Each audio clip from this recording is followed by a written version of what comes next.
Bem-vindos, pessoal, a mais uma aula de erosão. Continuando na questão de variações da linha de costa, a gente vai falar essa semana um pouquinho sobre uma outra maneira de prever posições da linha de costa. A gente falou até semana passada, a gente estava falando sobre observações, né, com imagem de satélite e tudo mais. E aí a gente fez a detecção da variação da linha de costa histórica e a gente estava usando isso para prever linhas de costa futuras. Mas existe uma segunda maneira de fazer isso, que é a questão da modelagem, tá? Que também é muito útil. Então, primeiro eu vou ter que apresentar para vocês um conceito aqui de perfil de equilíbrio, para depois a gente começar a falar que a gente vai falar de um modelinho bem específico, um modelinho analítico, que é bem útil e bem específico. Então, a videoaula de hoje é sobre perfil de equilíbrio. Não sei se vocês já estão familiarizados com o conceito, mas o que é o perfil de equilíbrio? Tá? O perfil de equilíbrio, ele considera que o perfil da costa ali do nearshore, da parte mais rasa, a partir da antepraia até a praia imersa, ele se comporta como um perfil côncavo para cima, tá? Com a declividade aumentando em direção aqui à praia, em direção à costa. Tá? Então a declividade é menor na parte mais profundas e maior na parte mais rasas. Esse é o perfil de equilíbrio. Tá? O problema desse conceito é que ele considera o transporte longitudinal líquido igual a zero. Então, isso é uma das limitações já que a gente já vai falar. Porém, né, esse perfil de equilíbrio, esse conceito foi lançado por Brum lá em 54, tá? Com essa equaçãozinha aqui, ó. A profundidade, H é a profundidade, X é a distância da costa, tá? A é uma constante, tem uma tabelinha, é uma constante relacionada ao tamanho do sedimento, tá? E Brum apresentou essa equação, então, e x elevado a 2/3. Então, é um perfil exponencial, né? Que a gente tem uma profundidade a cada distância da costa, e ela varia, essa declividade, ela vai variar dependendo do tipo de sedimento. Tá? Então, Brum apresentou esse perfil de equilíbrio lá em 54. E aí, em 77, Jim, nosso velho amigo Jim, ele mudou um pouquinho. Tanto que a gente o chama de perfil de Jim. Em vez de usar um exponencial fixo aqui, que o Brum colocou 2/3, como se fosse geral para todas as costas, o Jim, ele chamou de M, que ele chamou de fator forma, tá? Que é uma relação que depende muito do tipo de costa. Segundo ele, quando a dissipação mais importante que acontece ali naquela costa é por arrebentação, aí o M é 0,067. Tá? E quando a dissipação mais importante é por fricção com fundo, o M é 0,4. Tá? Só que a gente vai ver que esses exponenciais aqui, eles variam. Quando você compara com perfis reais, eles variam muito, tá? Então, isso aqui é só mais ou menos uma ideia. Mas existe uma grande variação para o M aí nas costas ao longo do mundo. Tá? Então, aqui ó, a gente tem uma comparação de um perfil lá em Pernambuco. Aí ó, o perfil medido é com os quadradinhos pretos. Mas isso aqui a gente está falando de uma parte bem rasa, tá? O perfil de equilíbrio é que ele só vai até 1000 metros. A gente está falando só de praticamente, ó, um banquinho aqui, zona de surf. E aí o perfil do perfil de Jim, a previsão. Ele tem uma boa concordância, inclusive, mas ele, por exemplo, ignora a presença de bancos, né? Tem até umas coisas mais recentes já que tentam, que a gente consegue prever um perfil de equilíbrio compondo com bancos, mas a gente não vai entrar nesse assunto aqui. Aqui algumas comparações do perfil de equilíbrio, num trabalho que teve aqui da Sandra Fachin, foi orientada do Lauro. Ela tem vários perfis ao longo da costa aqui do litoral sul do Rio Grande do Sul, não, desde o litoral médio, olha, Lagoa do Peixe, que talvez seja o Rio Grande do Sul inteiro. E aí ela compara o perfil real medido com perfis de equilíbrio com diferentes M's, tá? Então, nesse caso, olha só, o perfil real tem um banco lá na parte rasa, né? E aí o perfil real tá em azul. E aí o perfil de equilíbrio, ela tentou achar qual que era o M mais adequado, tá? Duas situações de perfil de equilíbrio, uma com M04, outra com M059, que o 059 foi mais, com certeza, ficou melhor para essa região. Aí aqui em outros lugares, olha só, o perfil do navio, por exemplo, com M021, ó, é o que ficou que se acertou melhor aqui com o perfil que ela observou. Então, variações no perfil de forma são muito locais e vão muito além do que aquela prevista por DIN. Tá? Aí o perfil do Albardão, nenhum M conseguiu. O M em vermelhinho é o que ela achou por mínimos quadrados e tal, que foi o melhor M, mas aqui no Albardão nada ficou bom. E ela comparou com 0,4 também. Então tá, conhecendo o perfil de equilíbrio, que já foi o perfil de Bloom em 54, depois o de DIN em 77, né? Vamos falar um pouquinho sobre a regra de Bloom. Eu meio que já falei um pouco sobre ela, né? A regra de Bloom, ela define a movimentação entre costa, litoral, né? Costa e costa afora e offshore, de material em resposta à subida do nível relativo do mar. Vocês vão ver que a figura que eu vou mostrar daqui a pouco vocês já viram, né? O probleminha da regra de Bloom é que assume que o sistema seja fechado, né? De balanço, o sistema entre o balanço do material da costa e o material da plataforma ali da antepraia, plataforma interna, seja um sistema fechado, não existam outras fontes e outros sumidouros, o que não é verdade, tá? Mas o que a regra diz, né? Que a translação de um perfil de praia por uma distância S, tá? Devido ao aumento do nível do mar, causaria a erosão da costa e deposição de sedimentos ao longo do perfil na plataforma, equivalente em espessura ao aumento do nível do mar, para obter um novo equilíbrio do perfil. Aquilo que eu já tinha falado para vocês, né? A gente tem um perfil original aqui sólido, uma subida do nível do mar. O que é esperado? É esperado que que seja restabelecido um perfil de equilíbrio, tá? Então, como que vai ser restabelecido o perfil de equilíbrio? As profundidades aqui ao longo do perfil vão tender a se restabelecer as mesmas, tá? Então, o que vai acontecer? Esse perfil ele vai ser deslocado em direção à costa e para cima. Então, e aí ele vai tentar se restabelecer nessa situação aqui do pontilhado. Então, o que vai acontecer? Vai acontecer erosão dessa parte mais costeira para adequação aqui do perfil de equilíbrio, e esse sedimento vai fazer esse enchimento aqui para que as novas profundidades se mantenham em equilíbrio com a dinâmica de ondulação incidente, né? Porque essa profundidade aqui, ela está relacionada com o fundo estando em equilíbrio com a ondulação incidente, né? Então, esse equilíbrio tende a se restabelecer.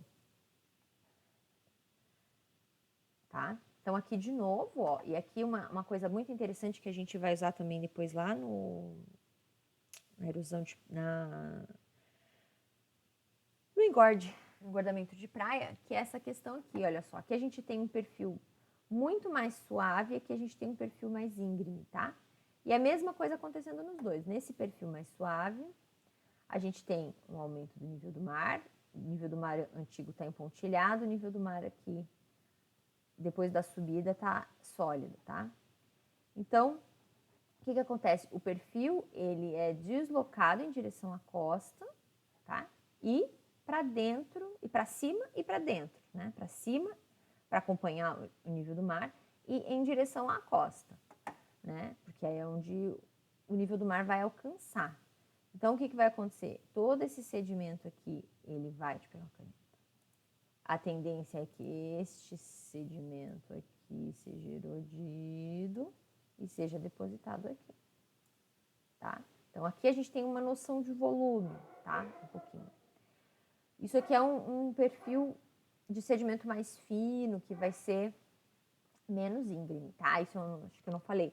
Quanto mais grosso o sedimento, maior a tendência desse perfil ser mais íngreme, tá? Quanto mais fino, mais suave a pendente. Igual praia. Mas aqui a gente não tá falando só de praia. Praia é só esse pedacinho, tá? A gente tá falando de plataforma, até a plataforma interna, short, até a antepraia lá externa, 30 metros de profundidade, tá? A gente tá falando de uma coisa mais longa. Aí aqui o comportamento numa pendente mais íngreme, tá? Com um sedimento mais grosso. A gente tem o aumento do nível do mar, mesma coisa. Só que a quantidade, ó, aqui é o erodido e aqui é o acrescido, tá? Então, essa erosão aqui, a quantidade, o volume de sedimento erodido e a recessão, olha só, aqui foi quanto a costa recuou. E aqui é quanto a costa recuou. A recessão ela é muito menor quando a gente tem um sedimento mais grosso do que quando a gente tem um sedimento mais fino, tá? Então, quanto mais suave, quanto mais fino o sedimento, quanto mais suave a pendente, maior vai ser a erosão e a recessão da linha de costa, a retração da linha de costa, tá? E quanto mais íngreme for a costa, ou seja, quanto mais grosso for o sedimento, menor vai ser a retração da linha de costa e menor vai ser o volume também erodido para restabelecer o perfil de equilíbrio. Tá? Isso é uma coisa bem importante da regra de Brum, do perfil de equilíbrio. E aí os problemas, né? O problema é que a regra considera um tamanho de grão único em todo o perfil, o que geralmente não é verdade. Na verdade, esses problemas, eu vou deixar esse artiguinho aqui disponível para vocês aqui no AVA, tá? Que é um artigo de 2004 que contesta a regra de Brum. Então, Sea Level Rise and Shoreline Retreat, time to abandon the Brum Rule. Por quê? Por conta principalmente desses 3 pontos, que é a regra de Brum considera um tamanho de grão único, que normalmente não é verdade, tá? Não considera feições geológicas que alterem o perfil. Se tiver um afloramento rochoso, um parcel, não considera. Bancos arenosos na parte superior ali da zona de surf, na parte mais rasa do perfil, não considera. Então, também é um problema. E o que eu acho que é o pior de todos é a questão do transporte de sedimentos ser exclusivamente realizado pelas ondas. Tá? Lembram que o fator de forma lá, o M, ele está diretamente relacionado com como as ondas dissipam sua energia, se é por fricção com fundo ou por quebra de ondas. Então, tipo, a forma do perfil está diretamente relacionado com as ondas, mas ele ignora qualquer outras fontes de sedimento, qualquer outras fontes de transporte de sedimentos. Se tiver um aporte positivo por correntes longitudinais, por exemplo, ele ignora. Se tiver algum sumidouro, também ignora, tá? Então, por esses 3 motivos, Cooper e Pilk lá em 2004 achavam que a gente tinha que abandonar a regra de Brum. Porém, apesar de todas essas limitações, a gente não pode, quando a gente está usando a regra de Brum para fazer esse tipo de coisa, não se deve usar esses números aqui, os valores de retração, eles não podem ser levados ao pé da letra, porque como o perfil tem todas essas limitações, o número pode variar. Mas o conceito é muito válido, porque realmente é observado o que acontece, tá? E essa aqui relação entre o tamanho de grão mais grosso, o tamanho de grão mais fino, declividades e a recessão ser maior ou menor, Isso é observado, isso acontece, tá? Agora, se vai ser 200, 205 ou 195 metros que vai ser a recessão, aí você não pode confiar na regra de Brum para esse tipo de estimativa, porque ela tem todas essas limitações que a gente acabou de falar. Tá legal? Então, esse foi o nosso perfil de equilíbrio. Ah, tem mais coisa, calma, que eu não terminei. Relacionando ainda ao perfil de equilíbrio, a gente tem um conceito que é muito importante, na verdade, que eu não podia ficar sem falar, que é a profundidade de fechamento. Tá? O que é a profundidade de fechamento? É a profundidade pela qual não ocorre mais transporte de sedimento, tanto no sentido longitudinal quanto no sentido transversal. O limite externo do transporte de sedimento para um dado regime hidrodinâmico naquela costa. Tá? Representa o ponto de convergência das linhas de perfis batimétricos sucessivos no tempo. Tá? É o limite externo do perfil de equilíbrio. Então, vamos ver. Por exemplo, aqui ó, a gente tem um exemplo de muitos perfis batimétricos ao longo de uma costa. E aqui, ó, esse ponto onde os perfis batimétricos eles tendem a ficar todos iguais é o perfil de equilíbrio. É o perfil de equilíbrio não, é a profundidade de fechamento. Tá? Então, como é que se calcula isso? O ideal é você ter uma série temporal de perfis batimétricos, plota tudo um em cima do outro, com o mesmo nível de redução e tudo mais. E aí, você vai lá e vê, você vai considerar um erro, a gente já vai falar sobre isso, e vai ver onde é que esses perfis praticamente não mudam, e aí vai ser a sua profundidade de fechamento. Isso é o real, isso é o que não há contestamento. Mas, quem tem série histórica de perfil batimétrico para ninguém, tá? Muito pouca gente. Então, se calcula. Tem essa equaçãozinha aqui que está lá no Comer, né? Lembram do Comer? Tem um cálculo para a profundidade de fechamento que está diretamente relacionado à ondulação. E a gente tem algumas outras formas, tem a Hallemeyer, que também leva em consideração, que é mais usada, inclusive, do que essa aqui do Comer, que leva em consideração também o tamanho do sedimento. Mas todas elas é com relação às ondas extremas. Tá? O que são ó, esse HE e o TE? Tá? HE é a altura significativa que excede apenas 12 horas por ano. Tá? Então, o que é isso? Você tem que ter uma série temporal pelo menos de um ano. E aí você vai uma série temporal de altura significativa da ondulação em águas intermediárias ali. E aí você vai calcular qual as maiores alturas, você vai elencar, né, as maiores alturas e vai pegar só as 12 horas de maior altura. Tá? Esse é o HE, de extremo. Tá? E o T é o período significativo correspondente a essas alturas extremas. Tá? E aí, a gente tem essa equação aqui que vai dar o cálculo da profundidade de fechamento. Tá? Então, o cálculo da profundidade de fechamento esse cálculo vai depender muito dos dados de onda que você tem e do período de ondas. Quanto maior o período quanto maior o período não, que o período está aqui, a série temporal de ondas que você usar, provavelmente mais profundo vai ficar a sua profundidade de fechamento. Por quê? Porque você vai estar aumentando o espaço para ter aquelas tempestades a cada 20 anos, a cada 15 anos. Se você tiver uma série temporal longa que abranja, que tem essas tempestades na sua série temporal, você vai estar aumentando ali sua altura e seu período, provavelmente, e aí a sua profundidade de fechamento vai mudar. Então, tudo isso vai depender de qual escala que você quer trabalhar a sua profundidade de fechamento. Você quer a profundidade de fechamento para o regime do ano, um ano passado, 2 anos, ou você quer uma profundidade de fechamento para um período maior, mais representativa, num prazo maior. Tá?